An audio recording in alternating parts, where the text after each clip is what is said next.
क्या आपने कभी सोचा है कि आपका सामना एक ऐसे नरभक्षी से हो सकता है जो सिर्फ इंसान का मांस ही नहीं बल्कि उसकी रूह तक निकल जाता है। एक ऐसा भेष बदलने वाला शैतान जिसका जिक्र नॉर्थ अमेरिका के दंत कथाओं में भी शामिल है। लेकिन नॉर्थ अमेरिकन्स या फिर वेस्टर्न कंट्रीज के लोग इस शैतान को स्किन वॉकर या शेप शिफ्टर के नाम से जानते हैं। और अब वही शैतान यहीं इंडिया के बिहार राज्य के कैमूर जंगल में देखा गया है। और दोस्तों, ये सिर्फ एक कहानी नहीं, मैं बात कर रहा हूं स्किन वॉकर की, जिसे यहां के लोग कहते हैं चमड़ी नोचवा। तो दोस्तों, मैं हूं सवेरा राजपूत और आप सुन रहे हैं हिंदी हॉरर चैप्टर्स। आज की कहानी एक ओकल्ट जर्नलिस्ट की है, गौतम की कहानी। जी हाँ, ओकल्ट जर्नलिस्ट मतलब भूत प्रेत जैसे पैरानॉर्मल एक्टिविटीज के बेस पे जो आर्टिकल पब्लिश करता है। तो अब कहानी को गौतम के पॉइंट ऑफ व्यू से शुरू करते हैं। हेलो दोस्तों, मेरा नाम गौतम है। तो एक रात मेरे लिंक्डइन अकाउंट पे एक अनोनिमस मैसेज आया। उस मैसेज में लिखा था, अगर स्किन वॉकर के बारे में कुछ लिखना चाहते हो तो बिहार आओ। यहाँ के कैमूर जंगल में एक आदमखोर शैतान ने पिछले कई सालों से आतंक मचाया हुआ है और यहाँ आसपास के गांव में उस शैतान को चमड़ी नोचवा का नाम दिया गया है। और इस मैसेज के जस्ट नीचे एक फोटो थी। वो एक स्केच था, एकदम स्किन वॉकर जैसा, बल्कि वो स्केच स्किन वॉकर का ही था। और उसके जस्ट नीचे कुछ कोड्स लिखे थे। जब मैंने उन कोड्स को ध्यान से देखा तो पता लगा वो कोई कोड्स नहीं थे, बल्कि लोकेशन के कोऑर्डिनेट्स थे। जब मैंने उन कोऑर्डिनेट्स को गूगल मैप में डाला तो पता लगा वो लोकेशन लोहांडी के पास एक छोटे से गांव का था जो कि बिहार राज्य में पड़ता है। और वहां से कैमूर जंगल का पश्चिमी सिरा शुरू होता है। मैं समझ गया था, अगर मैं इस कोऑर्डिनेट्स को फॉलो करके लोकेशन पे जाऊं तो पक्का मुझे कुछ ना कुछ तो मिलेगा ही। लेकिन वहां जाने से पहले मैं कैमूर जंगल के बारे में जान लेना चाहता था। तो ये जो जंगल है, इसका टोटल एरिया लगभग 1344 किलोमीटर स्क्वायर फुट में फैला हुआ है। और इस जंगल की लंबाई की बात करें तो पूरब में मिर्जापुर यूपी से लेकर पश्चिम में बिहार के रोहतास तक फैला हुआ है। बस फिर क्या था, मैंने अपना बैग पैक किया और दिल्ली से 2 दिन और 1 रात का सफर तय करके मैं पहुंचा बिहार के सासाराम स्टेशन पे। और वहां से मैं सीधा अपने होटल गया। वो दिन शुक्रवार का था और सुबह के लगभग 10 बजे होंगे। मैं फ्रेश होकर नाश्ता करने के बाद होटल के मैनेजर के थ्रू एक मोटर बाइक रेंट पे लिया और चल दिया कैमूर जंगल की ओर। उन कोऑर्डिनेट्स को फॉलो करते करते मैं शिवसागर, चिनारी और भगवानपुर के रास्तों को क्रॉस करते हुए लोकेशन की तरफ बढ़ने लगा। और अब वो लोकेशन ज्यादा दूर नहीं था, बस आधे घंटे का रास्ता और बचा हुआ था। फिर कुछ देर के बाद जब मैं उस लोकेशन पे पहुंचा तो वो एक छोटा सा गांव था जो कि कैमूर जंगल से सटा हुआ एकदम गांव था। वहां से जंगल एकदम नजदीक था। फिर मैं ज्यादा कुछ ना सोचते हुए अपने काम पे लग गया और स्किन वॉकर के बारे में पूछताछ करने लगा। अजीब बात थी, जब मैं लोगों से स्किन वॉकर के बारे में पूछ रहा था तब मुझे किसी ने कुछ नहीं बताया। और जब मैं लोगों से स्केच दिखाता उस स्किन वॉकर का तो लोग मुझसे अपना मुंह फेर लेते और बिना कुछ बोले सभी वहां से चले जाते। मैंने उस गांव में कुछ सैलानियों को भी देखा तो मुझे लगा कि मुझे उनसे भी जाके पूछना चाहिए।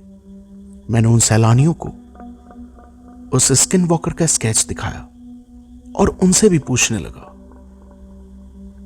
लेकिन मैं वहां सिर्फ एक हंसी और मजाक का पात्र बन के रह गया। खैर, मैं दोबारा से गांव में घूमने लगा और धीरे धीरे बहुत पूछताछ करने के बाद भी मुझे कुछ भी हाथ नहीं लगा। और अब तो शाम भी होने लगी थी। कुछ देर बाद अंधेरा भी होने वाला था। फिर निराश होकर मैं अपनी बाइक की तरफ बढ़ने लगा और यह सोचता हुआ कि आज रात मैं होटल में रेस्ट करूंगा और कल सुबह वापस दिल्ली चला जाऊंगा, कि तभी मेरे पीछे से मेरे कंधे पे किसी ने हाथ रखा। और जब मैं पीछे मुड़ा तो मैंने उस आदमी को पहचान लिया। ये वही आदमी था जो आज दोपहर के वक्त मुझे बाजार में मिला था। और जब उस वक्त मैंने उसे स्किन वॉकर का स्केच दिखाया था, तब उस आदमी ने मुझे कोई जवाब नहीं दिया था। लेकिन इस वक्त जब आसपास कोई भी नहीं था, तो वो आदमी स्किन वॉकर के बारे में कुछ बात करना चाहता था। फिर उस आदमी ने मुझे धीरे से कहा, साहब, आप जिस हैवान के तलाश में हैं उस हैवान के बारे में सब जानते हैं, लेकिन उसके बारे में डर से आपको कोई कुछ भी नहीं बताएगा। यहां तक कि इस गांव में क्या, आसपास के बाकी सभी गांवों और कस्बों में उस शैतान का कोई नाम भी नहीं लेता है साहब। उसने इतना कहा ही था कि तभी जोर से बादल गरजे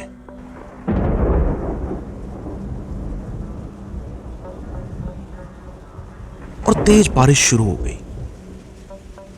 फिर वो आदमी घबराते हुए बोला, आप बस सीधे राकेश के घर जाइए, आपको सारी सच्चाई का पता लग जाएगा। राकेश का घर यहां से सीधे बाएं हाथ पे एक बरगद के पेड़ के पास है। और ये कहकर वो आदमी वहां से चला गया। और अब मैं जो एक अनजान मैसेज को पढ़कर इतनी दूर का सफर तय कर चुका था, फिर इस जानकारी के बाद मैं होटल ना जाकर उसी रात राकेश के घर की तरफ चल दिया। मैं धीरे धीरे राकेश के घर की तरफ बढ़ने लगा। उस रात बारिश भी काफी तेज हो रही थी। फिर धीरे धीरे जब मैं बरगद के पेड़ के पास पहुंचा, तो वो पेड़ भी किसी भूतिया पेड़ से कम नहीं लग रहा था। और तेज बिजली की चमक में मैंने उस पेड़ से थोड़ी ही दूरी पे एक कच्चा पक्का सा छोटा मकान देखा। शायद वही मकान राकेश का था। मैं बारिश में भीगते हुए थोड़ा और आगे गया तो मैंने देखा उस मकान के अंदर से एक दिए की हल्की रोशनी आ रही थी। और मैं मन ही मन ये सोचता हुआ उस घर की तरफ बढ़ रहा था कि अगर स्किन वॉकर के बारे में कुछ ना पता लगा फिर क्या करूंगा। आखिर इतनी दूर आकर मैं खाली हाथ वापस नहीं जाना चाहता था। पर मुझे क्या पता था, मेरे बढ़ते कदम एक ऐसे डरावनी सच्चाई की तरफ बढ़ रहे थे जिसे जान लेने के बाद मौत का डर भी फीका पड़ने वाला था। खैर, मैं उस घर के बाहर पहुंचकर आवाज लगाता हूं, राकेश, राकेश भाई, घर पे हो क्या? और फिर अंदर से एक आवाज आई, कौन है? मैंने कहा, मैं गौतम, एक जर्नलिस्ट हूं और स्किन वॉकर के बारे में कुछ बात करने आया हूं। यह सुनते ही घर की किवाड़ खुलती है और किसी ने मेरे हाथ पकड़ के मुझे एक झटके से घर के अंदर खींच लिया। मैं एकदम से घबराते हुए घर के अंदर देखता हूं। दिए की हल्की रोशनी में चूल्हे के पास एक बूढ़ी औरत बैठी हुई थी और मेरे सामने लगभग 40 से 45 साल का एक आदमी खड़ा था जिसने मेरे हाथों को जोर से पकड़ा हुआ था और बड़ी ही हैरानी से मेरी तरफ देख रहा था। उस आदमी का मुंह एकदम लाल हो चुका था। फिर उस आदमी ने मेरे फेस को पकड़ के जोर से खींच दिया जिससे मुझे काफी दर्द हुआ। और फिर मैंने गुस्से में उससे ये कहा, ये क्या बदतमीजी है। फिर उस आदमी ने अपने घर का दरवाजा बंद किया और फिर झरोके से झांककर बाहर की ओर देखने लगा और मुझसे कहने लगा, तुम्हें यहां का पता किसने दिया और किसी ने तुम्हें यहां आते हुए तो नहीं देखा? मैंने घबराते हुए कहा, नहीं, मैं अकेला ही हूं और कोई भी नहीं है। बस मुझे स्किन वॉकर के बारे में जानना है और ये सुनते ही उस आदमी ने कहा, धीरे बोलो, कहीं वो चमड़ी नोचवा सुन ना ले। ये सुनकर मैं खामोश हो गया, लेकिन कुछ पलों की चुप्पी तोड़ते हुए मैंने उस आदमी से कहा, देखिए, मैं बहुत ही दूर से आया हूं, बस इस शैतान के बारे में जानने के लिए, ताकि इसके बारे में कुछ आर्टिकल्स लिख के लोगों में जागरूकता फैला सकूं। फिर ये सुनकर उस आदमी ने कहा, बैठिए साहब, और मैं वहीं लगे एक खाट पे बैठ गया। तभी वो बूढ़ी औरत एक गिलास में कुछ पीने को लेकर मेरी तरफ बढ़ने लगी और फिर मेरे आगे उस गिलास को रख दिया, और वो बूढ़ी औरत फिर वहां से चुपचाप चली गई और जाकर चूल्हे के पास बैठ गई और चावलों को पकाने लगी। फिर राकेश ने कहा, ये काढ़ा है साहब, पी लीजिए, वरना आपको जुकाम हो जाएगा। आप बारिश में काफी भीग चुके हैं, आप तब तक इसे पी लीजिए, मैं आपके लिए लूंगी और कुछ कपड़ों का इंतजाम करता हूं।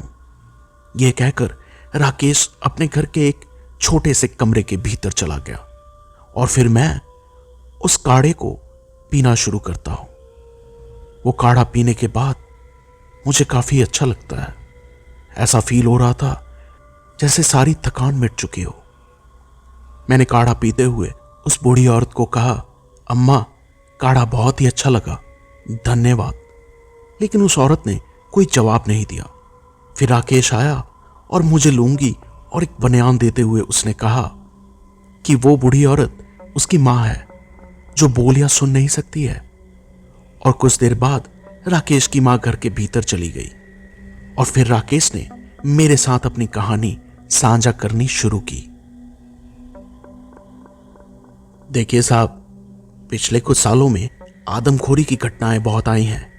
यहां तक कि जंगल के गार्ड्स भी आदमखोरी का शिकार हो रहे हैं, और जो जानवर खूंखार और आदमखोर हैं उन पे खास किस्म का चिप लगाया हुआ है ताकि गार्ड्स को उन जानवरों का पता रहे और सैलानियों को उस ओर जाने से रोका जा सके। पर फिर भी इस जंगल में आदमखोरी नहीं रुकी है साहब, और आए दिन सैलानियों के गायब होने की खबरें आते रहती हैं। यहां तक कि हमारे गांव के भी काफी लोग गायब हो चुके हैं और आसपास के गांवों से भी लोग गायब हुए हैं। और इन सब के पीछे वही चमड़ी नोचवा है जिसे आप स्किन वॉकर कह रहे हैं। उस चमड़ी नोचवा के हमले से बचने वाला मैं इकलौता इंसान हूं, ऐसा कह के उसने अपनी शॉल हटा दी और मैंने देखा उस आदमी का एक हाथ गायब था। फिर उस आदमी ने बताया, आज से 4 साल पहले दोपहर के वक्त जब मैं जंगल के गार्ड से बस्ता बचाता, लकड़ियां काटने के लिए जंगल के एक ऐसे हिस्से में जा पहुंचा जहां सूरज की रोशनी भी नहीं पहुंचती है। और अजीब बात थी, वहां किसी जंगली जानवरों के पैरों के निशान भी नहीं थे। आमतौर पे जंगल में घुसते ही हिरन, लोमड़ी, बारहसिंगा और नीलगाय जैसे जानवरों के पैरों के निशान दिख जाते हैं, लेकिन अजीब बात थी, जंगल के उस हिस्से में ना ही कोई पैरों के निशान थे और ना ही किसी पक्षियों के बोलने की आवाजें आ रही थी। जंगल का वो इलाका एकदम शांत था। लेकिन मैंने इस बात पे ज्यादा ना सोचते हुए एक पेड़ के ऊपर चढ़ गया और उस पेड़ के एक दूसरी शाखा को मैं काटने लगा। उस वक्त मेरी कुल्हाड़ी की आवाज जंगल के उस हिस्से को चीरने लगी थी।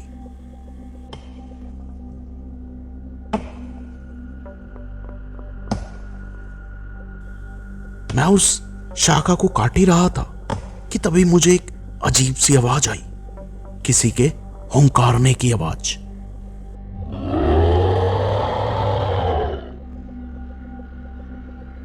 वो आवाज बेहद ही डरावनी थी साहब, और वो आवाज किसी जानवर की नहीं थी, बल्कि अजीब सी डरावनी आवाज थी। उस आवाज को सुनकर मैं घबरा गया और मैं बस एकदम शांत और चुपचाप उसी पेड़ पे बैठा रहा और उस आवाज के भय से पेड़ को काटना भी बंद कर दिया। तभी मैंने पत्तों के सरसराहट की आवाज सुनी। और फिर मैंने देखा कि एक अजीब सा बारहसिंगा, और वो ठीक मेरे पेड़ के नीचे आकर रुक गया।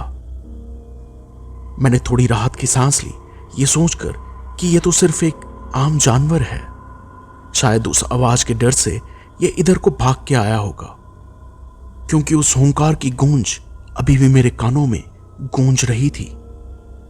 और मैं उस पेड़ के टहनी से चिपक कर एकदम शांत बैठा रहा कि तभी मैंने देखा वो बारहसिंगा अचानक से दो पैरों पे खड़ा हो गया और अपनी नजरें जंगल के उस हिस्से में दौड़ाने लगा।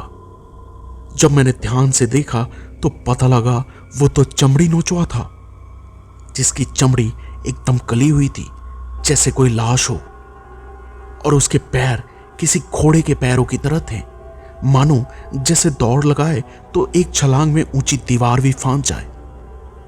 उसके हाथ एकदम पिशाच जैसे थे, बड़ा पंजा और लंबी उंगलियां, उस पर लंबे नुकीले नाखून, और हूबहू वैसा ही जैसा मैंने अपने बचपन से लेकर अभी तक किस्सों और कहानियों में सुनते आया था।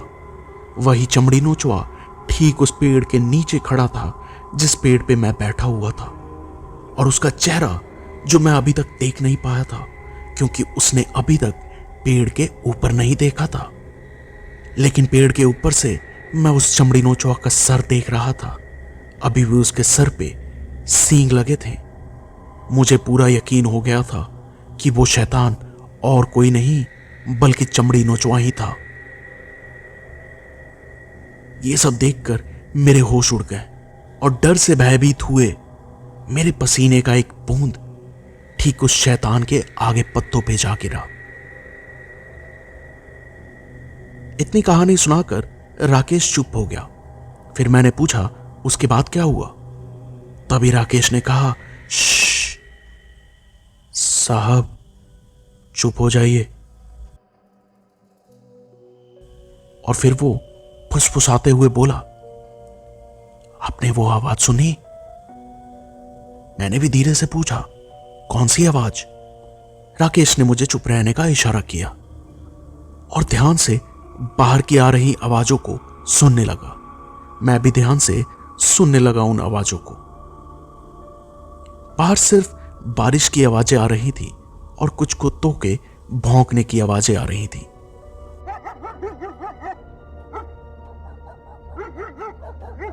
और कोई आवाज नहीं थी। फिर मैंने कहा, लेकिन बाहर तो सिर्फ कुत्ते भौंक रहे हैं।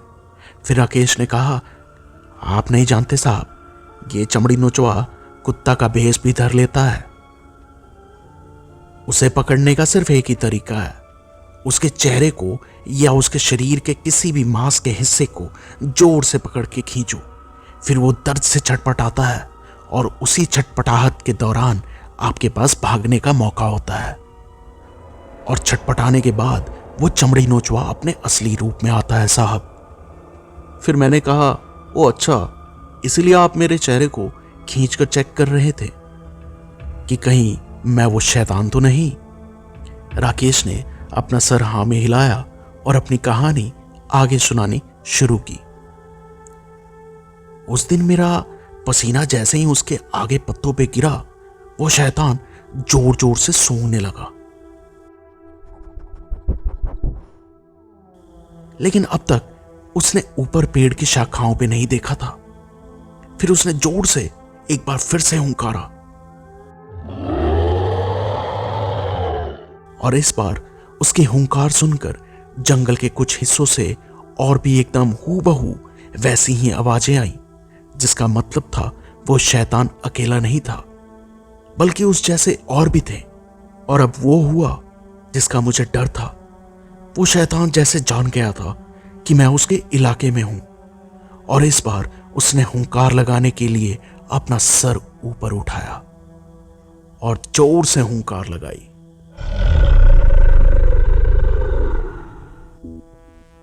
और उसी दौरान उस शैतान का मैंने चेहरा देखा, जिसकी बनावट इंसानी थी, लेकिन उसके चेहरे का मांस एकदम कला हुआ था। उसकी आंखें एकदम लाल थी और चमक रही थी, और वो शैतान मुझे ही घूर रहा था। और फिर उसने हुंकारना बंद किया और मेरी तरफ देखते हुए एक अजीब सी हंसी हंसा। उस हंसी में आवाज नहीं थी और अब जंगल एकदम शांत हो चुका था, एकदम खामोश। बस उसके नुकीले लंबे दांत दिख रहे थे, मानो वो शैतान खामोश हंसी में मुझे कह रहा हो आज तो उसकी दावत है। ये सब देखकर मैंने अपना कुल्हाड़ी उस शैतान की तरफ फेंक के मारा और वो शैतान मेरे कुल्हाड़ी के वार से बचने के लिए पीछे को हटा। इतने में मैं कूदकर दूसरे पेड़ के डाल को पकड़ लिया और फिर मैं जमीन पे कूद गया और मैं तेजी से वहां से वापस भागने लगा। इतने में वो शैतान जोर से हंसने लगा। इस बार उसकी हंसी में आवाज थी। फिर वो शैतान एक अजीब सी आवाज में बोला, भाग तू कहां तक भागता है? आज तुझे मुझसे कोई नहीं बचाएगा। मैं और भी तेजी से भागने लगा। फिर मैंने एक आवाज सुनी जैसे कोई दौड़कर मेरे पीछे आ रहा हो। उसके पैरों की धमक इतनी तेज थी जैसे कुछ ही पलों में वो शैतान मुझे पकड़ लेता। और भागते भागते जब मैं पीछे मुड़ा तो मैंने देखा वो चमड़ी नोचवा ठीक मेरे पीछे था। उसी खामोश शैतानी हंसी के साथ वो चमड़ी नोचवा मेरे पीछे दौड़ रहा था। और वो फिर रुक गया और उसने फिर से कहा, भाग, और कितना भागेगा? उस शैतान की आवाज में एक अजीब सी आदमखोरी थी। और अब तो अंधेरा भी होने वाला था। लेकिन मैंने तभी देखा वो इलाका वहां से पास ही था जहां जंगल के गार्ड शाम के वक्त गश्त लगाया करते हैं, ये देखने के लिए कि कहीं कोई सैलानी रह तो नहीं गया तो उसे कह सके बाहर जाने को। और मैं भी उसी उम्मीद में उस तरफ दौड़ता रहा। लेकिन तभी वो चमड़ी नोचवा ठीक मेरे पीछे आ गया और ये देखकर मैं तेजी से एक पेड़ के ऊपर चढ़ गया। शायद वो शैतान पेड़ के ऊपर ना चढ़ पाए, ये सोचते हुए मैं पेड़ के एक डाल पे जाकर खड़ा हो गया। और मैंने देखा वो शैतान नीचे ही था। और फिर मैंने देखा उसके जैसे दिखने वाले और भी शैतान धीरे धीरे इस इलाके में ही आ रहे थे। और वो सब शैतान पेड़ पर किसी बंदर की तरह उछल कूद करते हुए इसी तरफ आ रहे थे। ये देखते हुए मैंने नीचे देखा तो मैंने देखा कि वो शैतान मुझे देखकर मुस्कुरा रहा था। अब मैं भी समझ गया था कि वो मेरे साथ सिर्फ खेल खेल रहा था और मुझे वो कब का मार सकता था। फिर वो शैतान धीरे धीरे पेड़ के ऊपर चढ़ने लगा। अजीब बात थी, वो शैतान अपने हाथ का सहारा लिए बिना सिर्फ अपने घोड़े जैसे पैरों से पेड़ के ऊपर आसानी से चढ़ने लगा। मैं बहुत डर चुका था और फिर मैंने भी एक आखिरी हिम्मत की और उस डाल से कूदकर दूसरे डाल पे कूदा, फिर तीसरे डाल पे और फिर मैं सीधा जमीन पे कूद गया। जमीन पे कूदते ही मेरे पैर में कुछ मौत सी आई जिसकी वजह से मैं जोर से चिल्लाया और फिर मैं लंगड़ाता हुआ धीरे धीरे दौड़ते दौड़ते उस जाल के पास जा पहुंचा जिस जाल को फांद के मैं इस पार आया था। और उस जाल के आगे ही वो गार्ड्स भी थे। मैंने उन गार्ड्स की आवाज भी सुन ली थी। फिर मैं जाल को पकड़ के उस पार जाने लगा। मैं जैसे ही जाल के ऊपर चढ़ा और उस पार कूदने ही वाला था तभी वो शैतान मेरे पीछे आ गया और जैसे ही मैं कूदा उस शैतान ने एक झटके में मेरे हाथ को जोर से काटा। मैं उस पार जाके गिरा और दर्द से चिल्लाया, बचाओ। फिर मैंने देखा वही शैतान जाल के इस पार आया और मेरे हाथों को चबाते हुए उसने एक गार्ड का रूप बदल लिया। एक गार्ड के भेस में आने के बाद वो झुक के मेरी तरफ देखने लगा और मेरी तरफ एक अजीब सी शैतानी हंसी हंसने लगा। फिर मैंने अपने धुंधले आंखों से दूर दो गार्ड्स को मेरी तरफ आते हुए देखा। मेरी आंखें धीरे धीरे बंद होने लगी थी कि तभी वो गार्ड्स उस शैतान के पास आकर उसको कहते हैं, साहब क्या हुआ? फिर उस शैतान ने इंसानी आवाज में कहा, अभी अभी J43 बाघ ने इसके हाथ को खा लिया और वो जंगल के उस हिस्से को भागा है। फिर उन दोनों गार्ड्स ने मुझे उठाया और अगले दिन मेरी आंखें हॉस्पिटल में खुली। जब मैंने सामने देखा तो वही 2 गार्ड्स खड़े थे और साथ में डॉक्टर्स भी खड़े थे। फिर मैंने घबराते हुए उन दोनों गार्ड्स से पूछा, जिसे आप दोनों कल साहब कह रहे थे वो कहाँ है? तो उनमें से एक गार्ड ने कहा, उन्होंने ही तो तुम्हारी जान बचाई है। तुम्हारे चीखने की आवाज सुनकर हमसे पहले वो तुम्हारे पास पहुंच गए थे। मैंने फिर से उनसे पूछा, लेकिन इस वक्त वो कहाँ है? तो दूसरे गार्ड ने बताया, इस वक्त वो जंगल में बेस 3 के ऑफिस में होंगे या अपनी जीप लेकर शिकारी इलाकों में गश्त लगा रहे होंगे। फिर मैंने एक चैन की सांस ली और मैंने उनसे कहा, नहीं, वो चमड़ी नोचवा था। और फिर सारी घटना मैंने उन गार्ड्स को और डॉक्टर को बताई। मैंने ये भी कहा, वो साहब नहीं है, उनके भेस में वो चमड़ी नोचवा है। डॉक्टर और गार्ड्स सारी बातें सुनने के बाद जोर से हंसते हैं। फिर डॉक्टर ने बताया, मैंने तुम्हारे जख्म को देखा है, वो एक बाघ का ही हमला था। तुम आराम करो, कुछ दिनों में तुम जल्दी ठीक हो जाओगे। और ये कहकर डॉक्टर वहां से चले गए। और गार्ड्स ने कहा, ध्यान से सुन बे, चुपचाप अपने घर चला जा और दोबारा जंगल में दिखा ना तो लकड़ी काटने और शिकार करने के जुर्म में तुम्हें गिरफ्तार कर लेंगे, समझा? ये कहकर गार्ड्स भी जाने लगे और जाते जाते आपस में कहने लगे, बाघ ने हाथ को खा लिया और असर इसके दिमाग पे हो गया। और कह के वो दोनों गार्ड्स आपस में हंसने लगे। और फिर इतनी कहानी सुनाकर राकेश चुप हो गया। और कुछ देर बाद वो बोला, अब बताओ साहब, ये सब तुम लिख पाओगे? क्योंकि तुम सबूत मांगोगे, लेकिन गांव का हर आदमी इस बात को मानता है। और कुछ ऐसी घटनाएं हुई हैं जिससे गांव में एक दहशत का माहौल रहता है। साहब, हमारे गांव में शैतान आज भी घूमता है। वो चमड़ी नोचवा किसी का भी भेष धर सकता है और आए दिन कोई ना कोई उस शैतान का शिकार बन ही जाता है। वो शैतान रूप बदलने में इतना माहिर है कि कभी कुत्ता, बिल्ली, बकरी, कोई जान पहचान वाला और कभी कभी जंगल का गार्ड्स भी बन जाता है।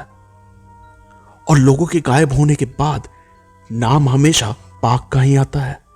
वो शैतान बड़े ही सफाई से आदमखोरी को अंजाम देता है। साहब, आप सुबह होने से पहले यहां से चले जाओ।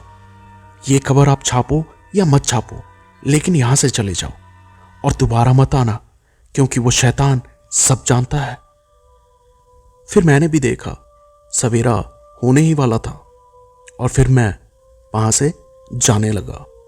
फिर राकेश के घर से बाहर निकलने के बाद मुझे एहसास हुआ कि मेरे मोटरसाइकिल की चाबी राकेश के घर में ही रह गई है। फिर मैं वापस राकेश के घर आया और दरवाजे को ठकठकाया और बोला, राकेश भाई। राकेश ने अपने घर की छोटी सी खिड़की खोल ली और मैंने उससे कहा, मेरे मोटरसाइकिल की चाबी। उसने पीछे देखा, वो चाबी वहीं चारपाई पे थी। उसने दरवाजा खोला और जोर से मेरे शरीर का मांस खींच दिया। मुझे दर्द हुआ और मैंने गुस्से में कहा, राकेश। फिर राकेश ने फटाफट चाबी मेरे हाथ में रख दी और बोला, साहब, इसलिए मैंने कहा था दोबारा यहां मत आना। और फिर मैं वहां से अपने होटल आने लगा। और जब मैं शहर पहुंचने ही वाला था कि रास्ते में जाते हुए मुझे सड़क के किनारे एक आदमी खड़ा दिखा। उस वक्त हल्की हल्की सुबह हो चुकी थी, करीब सुबह के 5 बजे का वक्त रहा होगा। और उस वक्त रास्ता एकदम शांत था और खाली भी था। और मैंने जैसे ही अपनी बाइक को स्लो किया तो मैंने देखा वो राकेश था। लेकिन इतनी दूर वो क्या कर रहा था और इतनी जल्दी मुझसे पहले वो कैसे पहुंच सकता था? पता नहीं क्यों, लेकिन मैंने अपनी बाइक राकेश के आगे नहीं रोकी और उससे आगे जाने के बाद बाइक को चलाते चलाते मैं पीछे मुड़ा तो मैंने देखा राकेश मेरी तरफ देखकर मुस्कुरा रहा था। तो दोस्तों, आज की कहानी यही समाप्त होती है। मैं मिलता हूं आप सबसे एक और नई कहानी के साथ। तब तक आप चैनल को सब्सक्राइब कर लीजिए और बेल आइकन को प्रेस कर दीजिए ताकि न्यू स्टोरी अपलोड होते ही आप सबको नोटिफिकेशन मिल जाए और आप कहानियों को मजे से सुन सकें। और हाँ दोस्तों, अगर आपको ये कहानी पसंद आई हो तो वीडियो को लाइक जरूर कीजिए और साथ ही कमेंट करके ये बताइए आप और कौन सी डरावनी कहानियां सुनना चाहते हैं। धन्यवाद।